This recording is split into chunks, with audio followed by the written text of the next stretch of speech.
living like the winter do. See me with the crew, had to get some food. I see you looking like you do. Had to make a move. Still I gotta grow in a Jimmy Choo. Break the rules, no you're not a fool, but I'm in the mood. What's up, y'all? Snake Almighty, aka the Global Dark Skin Ambassador, aka the Rikers Island Reporter. This is my new moniker, man. So, I realized that I never gave a detailed description of my very first day in general population, Rikers Island, and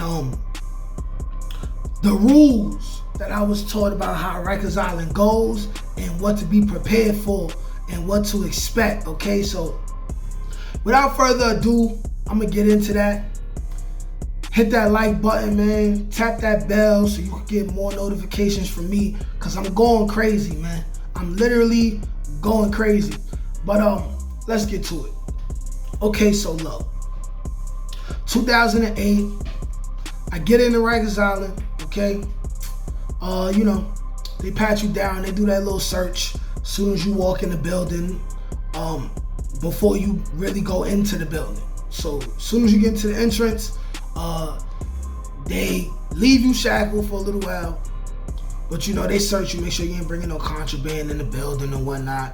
Then they take you to intake. So the intake house was, I believe, Mod 4, Mod 1, something like that. But it's one house, mods, 50, 60 beds, full of dudes, some dudes who've been back before, most dudes is there for their first time. Like I said, I was in there for about 4 to 7 days, and I seen a lot of significant things happen, including I made a video about seeing Charlie Rock come in, and you know, they treated him like a king, and he was talking crazy. Police ain't do nothing. My first week on the island, I seen that, and I was like, wow, like who is this basically midget with no fear in his heart at all? You know what I'm saying? Of course, he's from the Bronx. But so now I'm in there. Mind you, I'm in there with my co-defendant, which is Debonair Smooth Killer. Shout out to homie if you watching this video.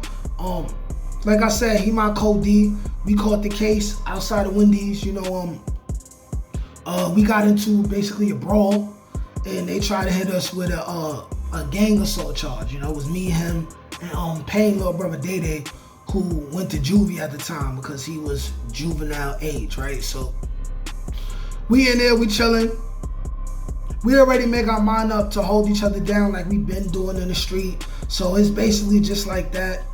Now, but this is our first day.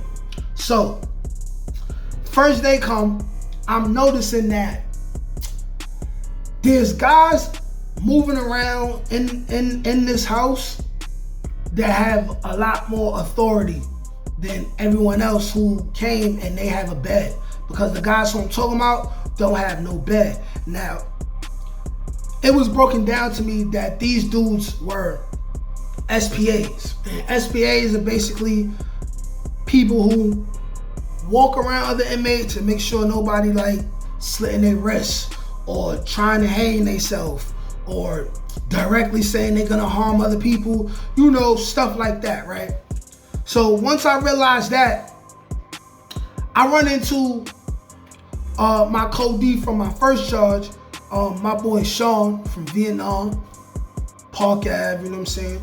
Holla at my boy, you know what I'm saying? Sean, aka Diddy, who's my co-defendant from the first felony I ever caught as a youthful offender, which was a year and a half earlier than that, which was a robbery charge, right? Where we stuck up a kid outside of Concourse Village and whatnot.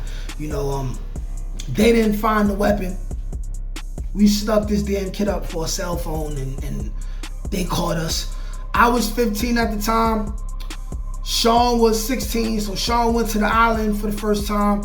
I went to Spofford, right? So I come home from Spofford. I think Sean makes bail or something like that. He comes home. He ends up going back And if I'm wrong, it was about a year between me going to juvie and then going to Rikers Island. Because I came home on probation, I was home for a year, and then I went to Rikers Island. So either he came home and went back before I went to the island for the first time, or he stayed on the island. But I think he came home and went back. But anyways, I see him, right? I'm just minding my business, walking around, mingling, filling the place out, getting to know dudes, sizing dudes up.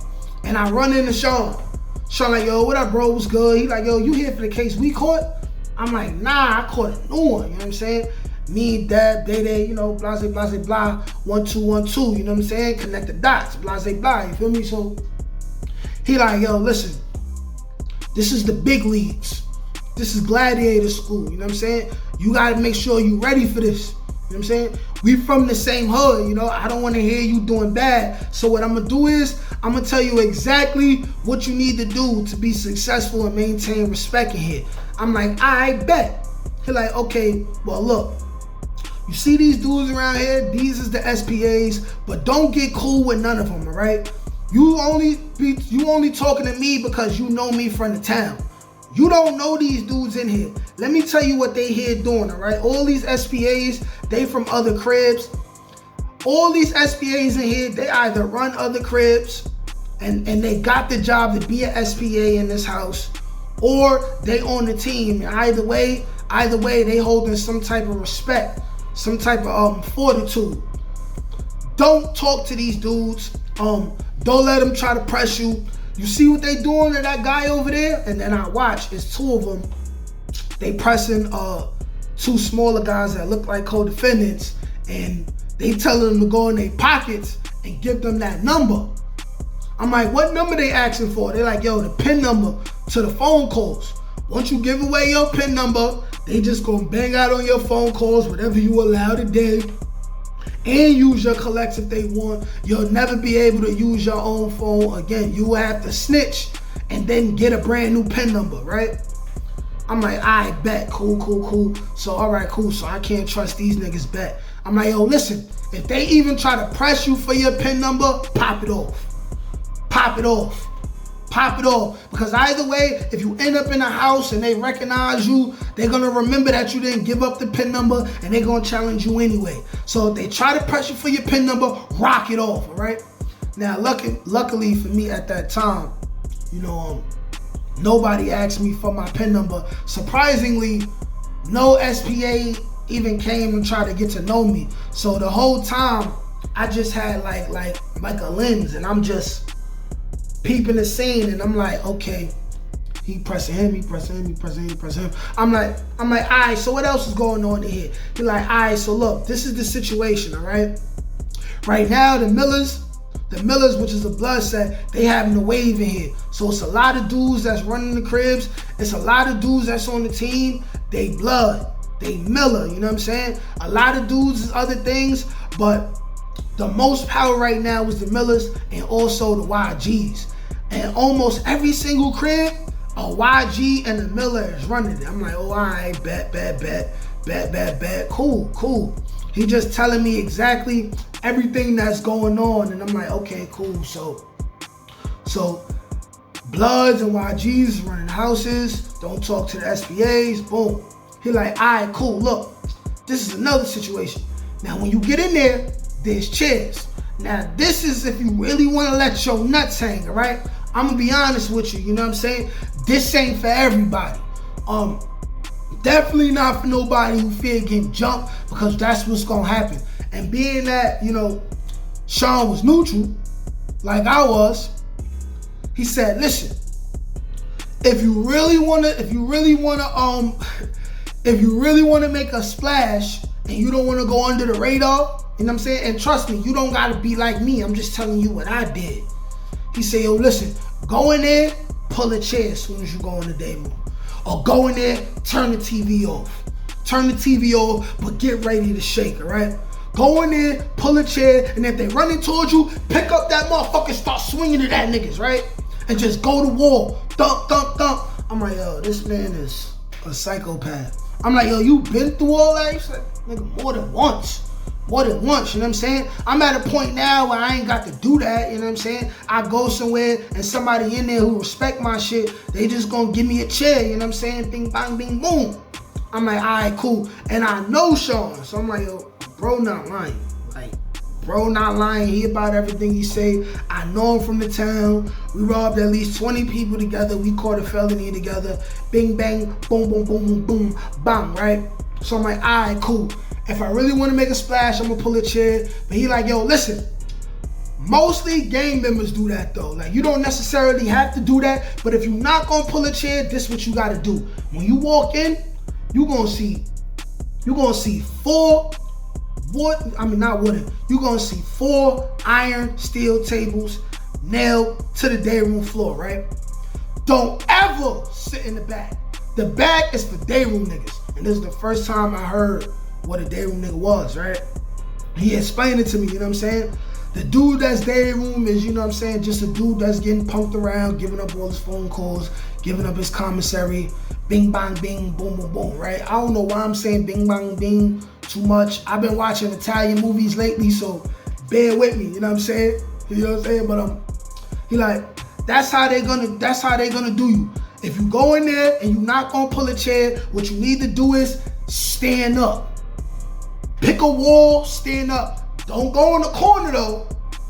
Don't go in the corner, because any situation I'm telling you to will lead to some type of violence. You don't want to be by yourself, backed up into a corner. They're gonna spank you. They're gonna kill you in there, right? I'm like, all right, cool, bet.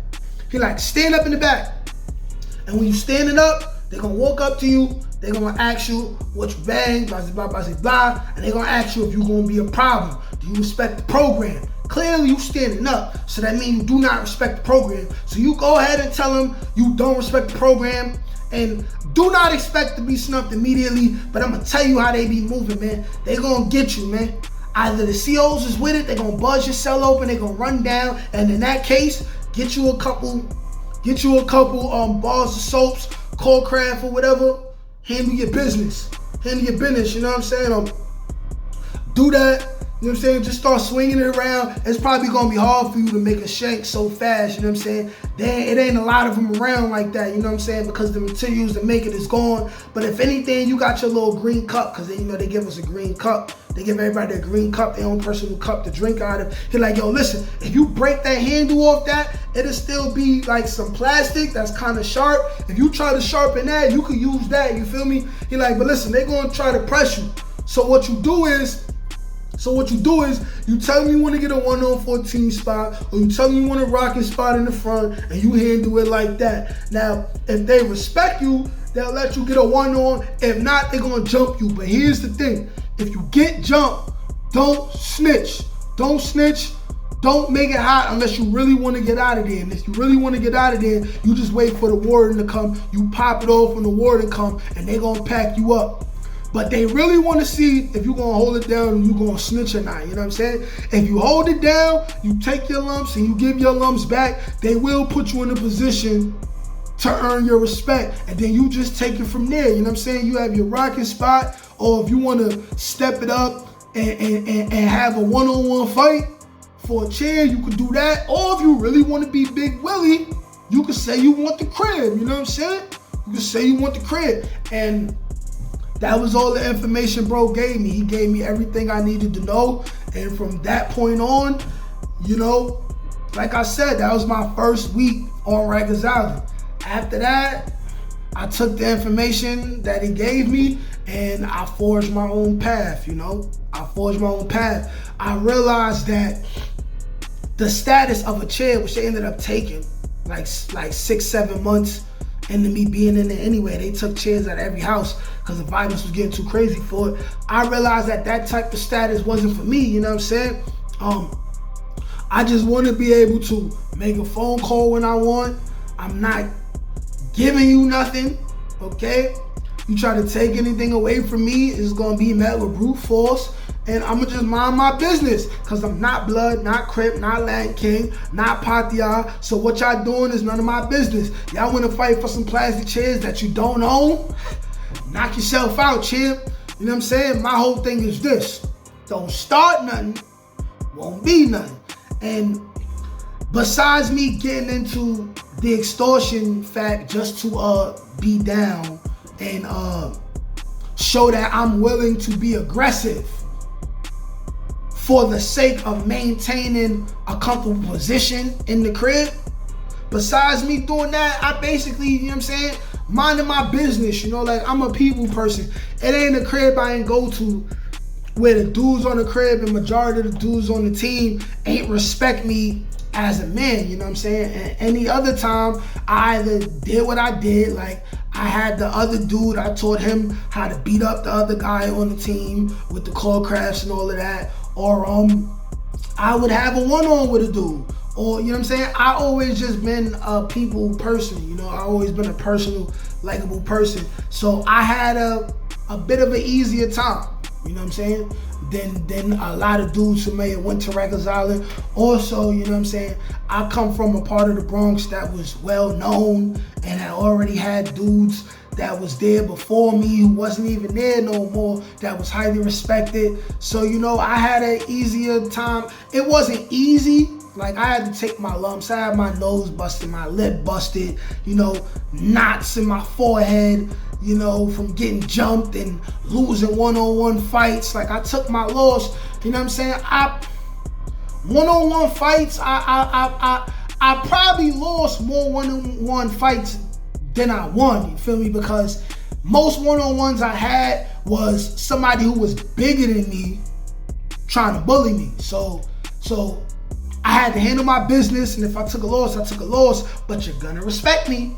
You're gonna respect me, and that's just, it is what it is, you know? That's how that went. This is not to glorify Rikers Island, but this is educational purposes for all you knuckleheads out there that's still gonna do what you want to do and gang bang and go to Rikers Island. This is for you, you know what I'm saying? If you're gonna be adolescents, because that's where I was at. If you go in OT, it's something different, you know? It's really about respect. It is easier for you to get jumped and met with even more brute force and get your face slashed 18 different ways and OTs with the adults, you know what I'm saying? But this is educational purposes, you know? But ultimately, this is to persuade young men not to go to jail, man. Like, share, comment, subscribe, peace.